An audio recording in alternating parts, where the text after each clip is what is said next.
BRS ఉన్నప్పుడు 6 నెలలకోసారి రైతు భరోసా ఇచ్చేటోళ్ళు. కాంగ్రెస్ సర్కార్ వచ్చినాక వాళ్ళకంటే ఎక్కువ ఇస్తామన్నారు కానీ చక్కగా టైంకి ఇచ్చిందే లేదు. దాన్ని మెల్లగా 6 నెలలకోసారి ఇచ్చేది, ఏడాదికోసారి ఇస్తారు. అది కూడా అందరికి ఇచ్చిన పాపాన పోలేదు. సరే పోని రైతు బీమా అన్న చక్కగా ఇస్తారేమో అని ఆశలు పెట్టుకురు కానీ అటువంటి ఆశలు ఏమన్నా ఉంటే వదిలేసుకోర్రు ఇక రైతన్నలంతా.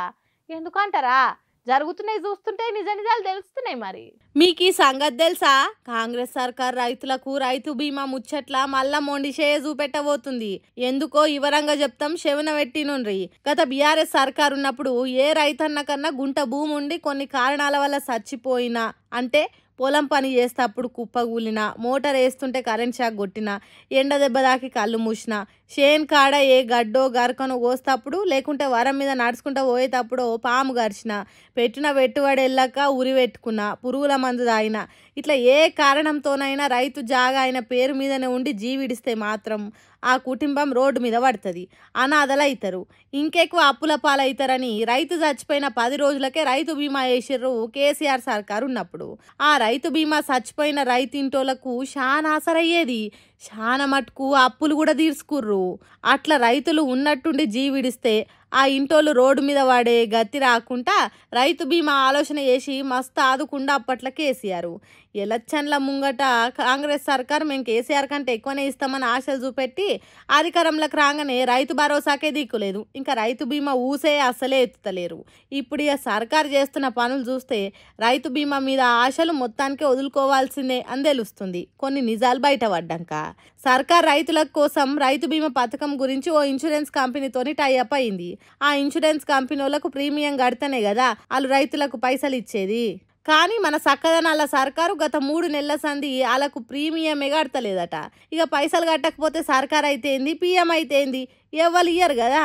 ఇక ఆ కంపెనీ వాళ్ళు ఇన్సూరెన్స్ ఇయ్యరట. కాబట్టి ఈ సర్కార్ వచ్చినాక పానాలు అయిన రైతన్నలకు రైతు బీమా రాలేదు. ఇచ్చినా తెలిసిందే కదా, సగం సగం ముచ్చట. ఇంకా ఈ 3 నెలల చచ్చిపోయిన గురించి ఊసే ఎత్తుతలేదు. ఏ మీటింగ్లలో కూడా ఈ రైతు బీమా మాటనే వస్తలేదు సర్కార్ నోటి నుంచి. ఇక గాడనే అర్థం చేసుకోరు ఇక పైసల కథ ఎట్లుంటుందో. కాబట్టి మేము చేస్తే రైతు బీమా ఇచ్చి సర్కార్ మమ్మల్ని ఆదుకుంటుందనే ఆశలు మానేసుకోర్రి.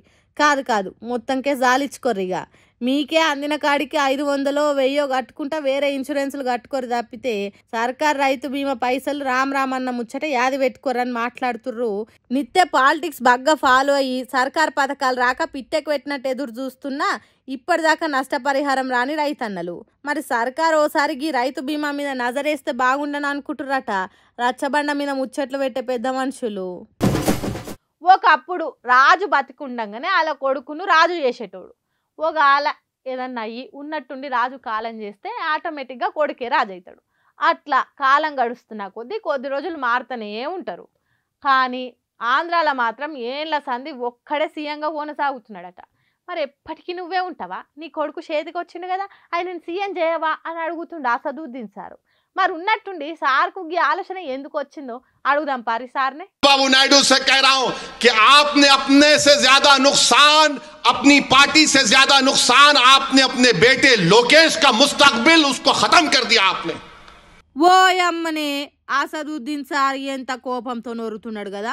నీ కొడుకు లోకేష్ చేతికి వచ్చిండు కదా, ఆయన ఎందుకు అట్లా ఉత్తిగా గుసబెడుతున్నావు అని అనుకుంటేనే ఇగో జూనియర్ ఎన్టీఆర్ పేరు ఎత్తిండు. क्योंकि आपके बाद तो आपका बेटा ही आएगा ना, जूनियर एनटीआर तो नहीं आएगा.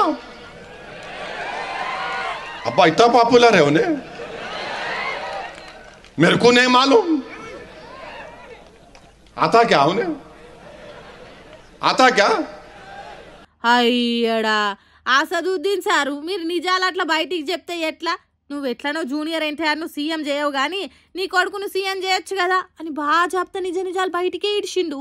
జూనియర్ ఎన్టీఆర్ పేరు తీయంగానే చూడుర్రి పబ్లిక్ ఎట్లా ఈలలు కొట్టుకుంటా కీకలు పెడుతుర్రో. అటెనక చంద్రబాబు గురించి ఇంకా పెద్ద మాట అన్నాడు. अरे उसका तो देख लेते, कितना तुम करेंगे. तुम हो गया ना 9 साल आंध्र प्रदेश के चीफ मिनिस्टर, 5 साल आंध्र प्रदेश के, बस है बच्चे को देखते अपने. मगर आपने लोकेश को परेशानी में डाल दिया. मेरे भाई सच्चाई ఏంది సారు, మీరు ఒకటేనుకొకటి బాంబులు గిట్లా వేలుస్తుర్రు. 14 ఏళ్ళు సీఎంగా చేశావు, సరిపోలేదా? నీ తర్వాత పార్టీకి నీ కొడుకే కదా వారసుడు. మరి ఆయనకు సీఎం పదవి ఇవ్వచ్చు కదా అని ఎంతో ఓపెన్గా మాట్లాడుతుండో ఇన్నారా. ఏ తండ్రైనా పిల్లల భవిష్యత్తు బాగుండాలని చూస్తాడు కానీ చంద్రాల్ సార్ మాత్రం లోకేష్ రాజకీయ భవిష్యత్తును ఆయననే నాశనం చేస్తున్నాడట. ఆయన లోకేష్ గురించి లేక ఆయన రాజకీయ భవిష్యత్తు గురించి చెప్తుండా, లేకుంటే ఇండైరెక్ట్గా జూనియర్ ఎన్టీఆర్ను చంద్రాల్ దేక్తలేడని చెప్తుండా సమజైతలే కానీ మొత్తానికి చంద్రబాబుకు జూనియర్ ఎన్టీఆర్ అంటే పడదని నిజాలు బయట పెడుతుండు.